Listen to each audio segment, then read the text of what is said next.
Hello बच्चों, आइए प्रश्न को पढ़ते हैं। आव्यूह के व्युत्क्रम यदि उनका अस्तित्व है तो प्रारंभिक रूपांतरण के प्रयोग से ज्ञात कीजिए। आव्यूह के अवयव हैं 3, 10, 2, 7। सबसे पहले हमें इस प्रश्न की मुख्य अवधारणा को समझना होगा। हम जानते हैं यदि हमें किसी आव्यूह का व्युत्क्रम ज्ञात करना है तो उससे पहले हमें इसके सारणिक का मान ज्ञात करना होगा। यदि इसके सारणिक का मान 0 के बराबर नहीं आता है तो हम कहेंगे कि इसके व्युत्क्रम का मान अस्तित्व में है। और यदि इसके व्युत्क्रम का मान अस्तित्व में है तो यह हम किस प्रकार ज्ञात करेंगे? हम यह ज्ञात करते हैं एक आव्यूह समीकरण से। आव्यूह समीकरण होती है हमारे पास a बराबर आई ए। यहाँ पर हम आसानी से इसका व्युत्क्रम का मान ज्ञात कर सकते हैं। तो चलिए व्युत्क्रम ज्ञात करने की ओर। तो जैसे कि मैंने बताया था, सबसे पहले हमें इसके सारणिक का मान ज्ञात करना होगा। तो इसके सारणिक का मान कितना आएगा? इसके सारणिक का मान आएगा 7 या 21। तो पहला आएगा 21, फिर बीच में आता है माइनस, फिर आएगा 10 दूना 20। तो लिखते हैं फिर 21 माइनस 20। तो यह कितना आता है? यह आता है हमारा 1। तो हम कह सकते हैं यहां से देखकर कि 1 0 के बराबर नहीं होता, अर्थात इसका सारणिक का मान 0 के बराबर नहीं है। यदि यह 0 के बराबर नहीं है तो इसके व्युत्क्रम का मान अस्तित्व में है। अब हम वह समीकरण लिख देते हैं जिसकी सहायता से हम इसके व्युत्क्रम का मान ज्ञात करेंगे। तो समीकरण हमने लिख दी है। अब यहाँ पर हम क्या करते हैं, इस a का आव्यूह का मान रख देते हैं। आव्यूह है 3, 10, 2, 7। तो लिख दीजिए, पहला आएगा फिर 3, फिर है 10, फिर 2 और फिर 7।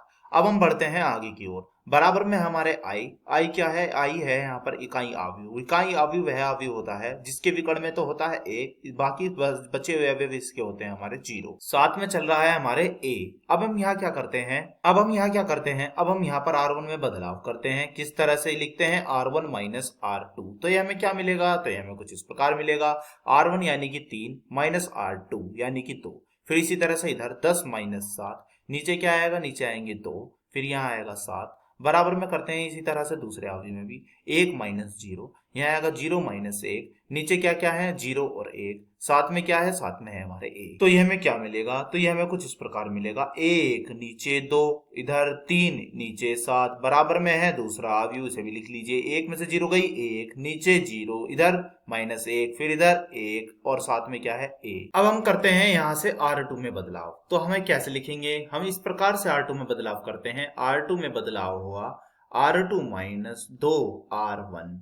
तो कर दीजिए, हमें बताइए। R1 को हम ऐसे लिख देंगे क्योंकि इसमें हमने कोई बदलाव नहीं किया, अर्थात एक ऐसे ही लिखा जाएगा। अब नीचे 2 माइनस 2R1, R1 यानी कि 1। अब इधर लिखते हैं, ऊपर है 3, तो R1 को हमने 3 ऐसे ही उतार दिया। नीचे बदलाव कीजिए, R2 यानी कि 7 माइनस 2R1, R1 यानी कि 3 हमने कर दिया है। अब हम लिखते हैं बराबर में दूसरा आव्यूह।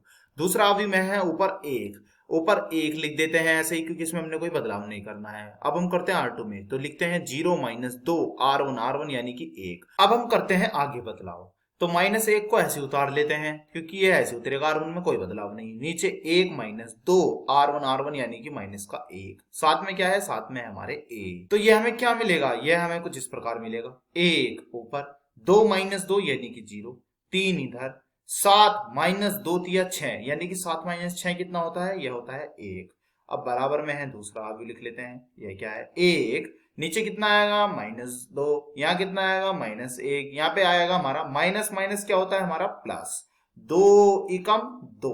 तो यह हो गया हमारा 1 जमा 2, और 1 जमा 2 कितना होता है? यह होता है हमारा 3। साथ में क्या चल रहा है? साथ में चल रहा है हमारा a। अब हम करते हैं यहाँ पर R1 में बदलाव। किस तरह से? तो लिखते हैं R1 माइनस 3 गुणे R2। तो ये हमें क्या मिलेगा? तो ये हमें कुछ इस प्रकार से लिखते हैं, R1 में बदलाव करना है, अर्थात 1 माइनस 3 गुणे R2, R2 यानी कि 0। अब इधर बताइए, 3 माइनस 3 गुणे R2, R2 यानी कि 1 कर दिया है। नीचे इनमें कोई बदलाव नहीं है तो इन्हें हमने ऐसे ही उतार दिया है। बराबर में अब दूसरा भी बताइए, 1 माइनस 3 R2, R2 यानी कि माइनस का 2।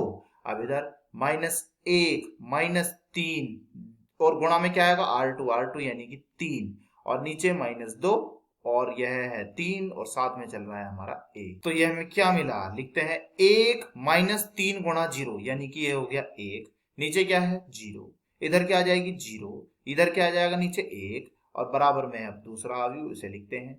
अब माइनस माइनस तो होता है हमारा प्लस, 3 दुना होते हैं हमारे 6। तो ये हमें कितना हो गया? 1 जमा 6 कितना होता है? यह होता है हमारा 7।